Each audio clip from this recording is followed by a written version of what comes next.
एक महिला भक्त वृंदावन से बिहारी जी लेकर अपने घर आई और तभी बाहर से गोलू घर के अंदर आया और माँ से पूछता है कि माँ, यह कौन है?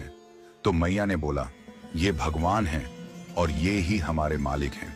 अब तो घर में जब भी कोई नई चीज बनती तो सबसे पहले बिहारी जी को भोग लगता। पहले यह सब चीजें गोलू को सबसे पहले मिलती थीं।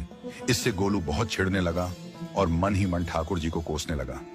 एक दिन गोलू की माँ काम पर जाते समय बोली, गोलू, यमुना जी से मटके में जल भर कर लाना। जब गोलू पानी भरने के लिए जाने लगा तो जाते जाते बिहारी जी को कहने लगा, खाने के लिए तो सबसे पहले तैयार रहते हो, लेकिन काम तो मुझे ही करना पड़ता है। अगर यहाँ रहना है तो काम करो। कहकर गोलू यमुना जी से जल भरने के लिए चल पड़ा।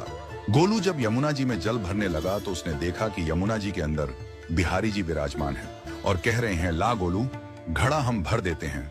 गोलू उनको देखकर हैरान हो गया और बोला, नहीं नहीं, मैं अपने आप भर लूंगा। लेकिन ठाकुर जी ने उसके हाथ से घड़ा ले लिया और भरकर घर ले आए। गोलू घर आकर डर रहा था कि अगर माँ को पता लगा कि मैंने ठाकुर जी से काम करवाया है तो आज मेरी पक्की पिटाई होगी। माँ ने घर आकर बिहारी जी को गीले कपड़ों में देखा तो एकदम से हैरान हो गई और कहने लगी कि गोलू, ये जरूर तेरी शरारत है, जरूर तूने ही इन पर जल डाला है। गोलू ने अपनी माँ को समझाने का बहुत प्रयास किया, लेकिन माँ ने उसको डांट कर चुप करा दिया और ठाकुर जी के भीगे हुए वस्त्रों को बदलने लगी। अगले दिन जब माँ ने गोलू को अनाज पिसवाने का काम दिया तो बिहारी जी फिर अनाज का कनस्तर ले आए और माँ को ठाकुर जी के वस्त्रों के ऊपर सूखा आटा पड़ा मिला। तो माँ ने फिर गोलू को डांटा कि तुझे पता नहीं कि ये हमारे भगवान हैं और तू भगवान के साथ शरारत करता है। आज तूने फिर इनके ऊपर आटा फेंका है। तो गोलू शपथ लेकर कहने लगा, नहीं माँ, मैंने कोई शरारत नहीं करी है।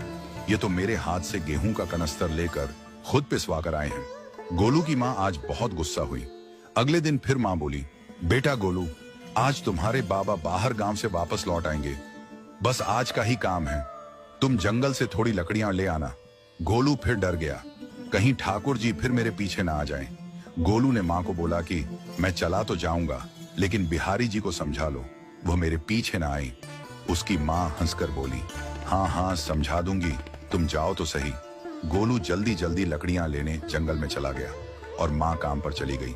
लेकिन उस दिन माँ काम से जल्दी वापस आ गई और देखा बिहारी जी अपनी चौकी पर विराजमान नहीं है। वह तो एकदम से घबरा गई कि कहीं गोलू की शरारत तो नहीं।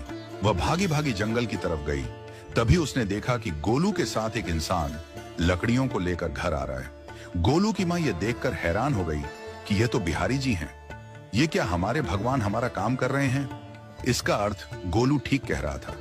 वह जल्दी जल्दी भागकर ठाकुर जी के पास गई और लकड़ियां उनके हाथ से लेते हुए उनके चरणों में गिरकर रोती हुई बोली, हे बिहारी जी, ये आप क्या कर रहे हो? मुंह गरीब का काम क्यों कर रहे हो? ठाकुर जी मुस्कुराते हुए बोले, हमें तो तेरे बेटे पर बहुत प्यार आता है। सब लोग हमें भगवान समझते हैं, लेकिन एक तेरा बेटा ही था जो हमको अपना मानता था। अपना मानकर वो हमें डांट भी देता था, हमारे साथ गुस्सा भी करता था, और जो हमें एक बार अपना मान लेता है तो हम उसके मान के लिए उसके ही हो जाते हैं।